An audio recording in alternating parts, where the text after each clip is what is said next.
senior. Hindi ko pa binanggit yung allowance ng mga estudyante, ng teacher, ng police, and so on and so forth.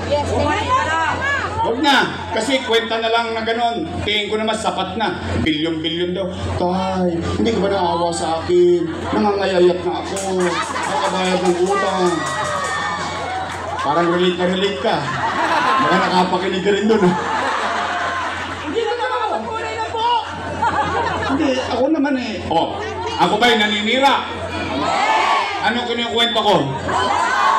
Yung nakaraan. Yung nakaraan ba nangyari? O ngayon, Nay, Tay, gusto nyo pa ba akong bumalik kahit na narinig nyo na yan?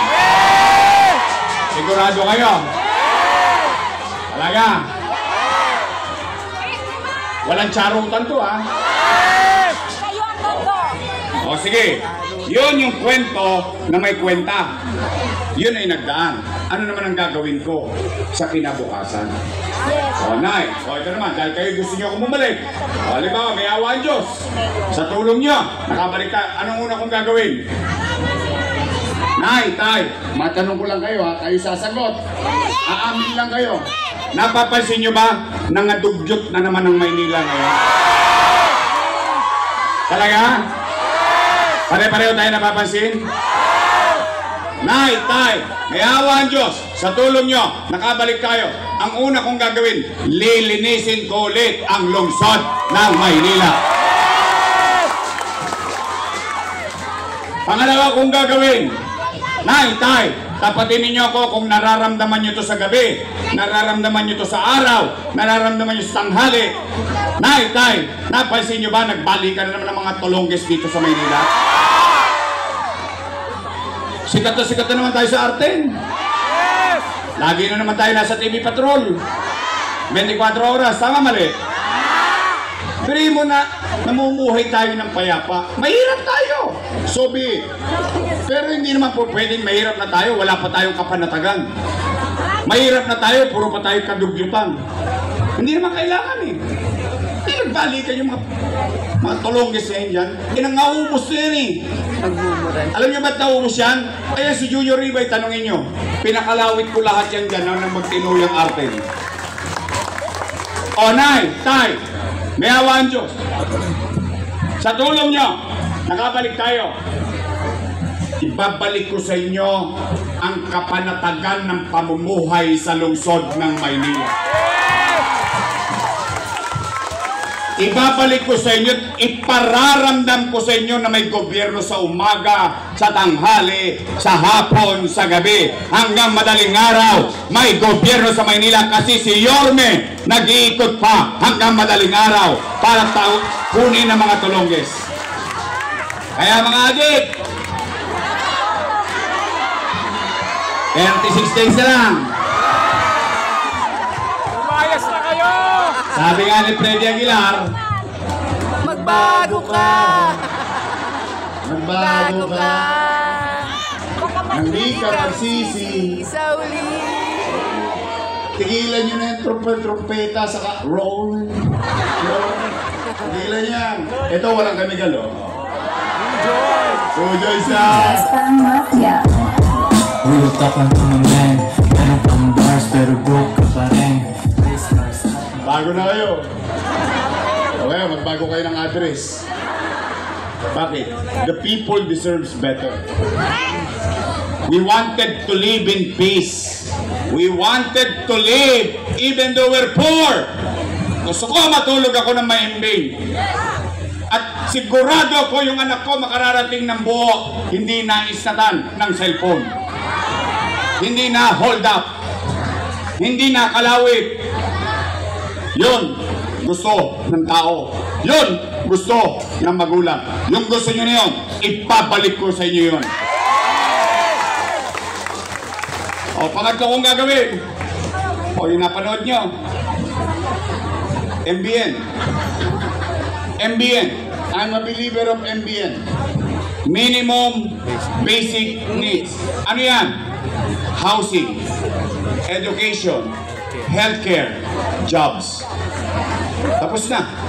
Wala na akong gagawin. Yung mga palamuti, pailaw, palinis, wala na. Yung una kong dalawang gagawin, walang tosgas yun. Bakit? Laway lang ang puhunan doon sa Kapawis. Itong MBN, may tosgas. Itutuloy ko lang yung mga nasimulan ko na pararamihin lang natin sa lungsod ng Maynila. Do you all agree? Gusto nyo ba yan? Uwi na. Tapos na po. Ngayon, talaga ba ang gusto nyo akong bumalik? Ay, special mention lang. Mga nanay ko, mga tatay ko, mga lolo't lola ko, saka yung mga senior citizen. Oh, wala na raw yung birthday cake nyo. O, ibabalik ko yung cake. Akala nyo ba sinasabi sa mga senior citizen ngayon? Anong gusto nyo? Cash or cake? I mean, how could you think such way? Ano yun? Tinutuya mo kami? Ginagawa mo kaming timawa? Ayaw mo magtrabaho? Mas madaling magbigay ng cash. Totoo. Walang ka-problema. Nyumangga-nyangga ka lang. Ayos na yan. Pero yung gagawa ka ng cake, ipapakete mo yung cake, i-deliver mo yung cake. It is not about the money. It is the act itself. It's giving importance and value to our elders. Tamad kasi. Totoo. Tinutuya-tuya ngayon, dinoble-doble pa. Mag-i-eleksyon. Matutulongges yung kami. Special mention lang. O, saka yung insure. Babalik ko yung gatas nyo. Yung black rice nyo, ibabalik ko. Basta kung ano yung nakuha nyo dati, repeat performance lang. What is due? At ito pa pala ha. Oh, mga nanay ko, yung mga nasa bahay ha, na may mga sakit na senior. Dahil hindi na raw yung botante, hindi na binigyan ng pensyon yan. Alam nyo ba yun? Noong panahon ko, wala akong pinipili. Botante, hindi, may sakit o wala. Basta may edad, tama na may pensyon siya. Tama mali? Sa mga anak na nandito, mga anak na nandito, sabihin nyo sa inyong mga nanay, ibabalik ko yung ipinagkait sa kanila ng kasalukuyan.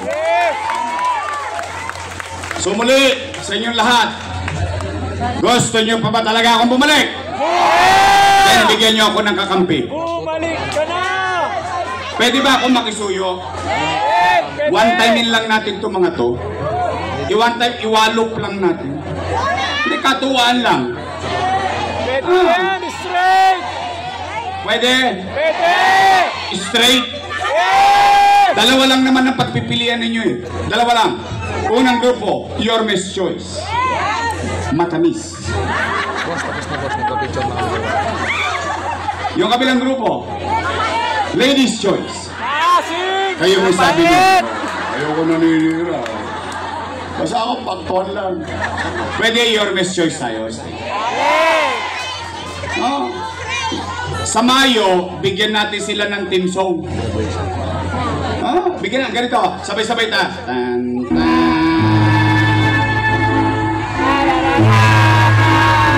Plano ng pandemic para hindi po mabitin yung kanilang mga pag-aaral noong panahon po ng pandemic. Meron din po ako 150 na professional teacher na nagtuturo sa pribado at sa pampublikong eskwelahan. Binibigyan ko rin po yun ng kanilang mga pangailangan para hindi na po mabawasan yung kanilang kakarampot na sweldo sa kanilang mga pinapasukan. Kaya, ang aking pong barangay, nung naupo ako, 70% po scavenger ang kinabubuhay.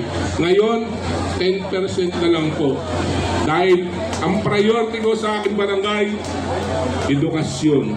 Kaya, marami na pong mga professional na mga tao sa aking barangay. Kaya kung ako ba'y papalaring na mapabilang sa Yormes Choice, 10 ng aking mga nasa likuran, 10 na po ng ating Yormes Moreno, na sigurado naman babalik na yan eh. Kasama si Vice Chief,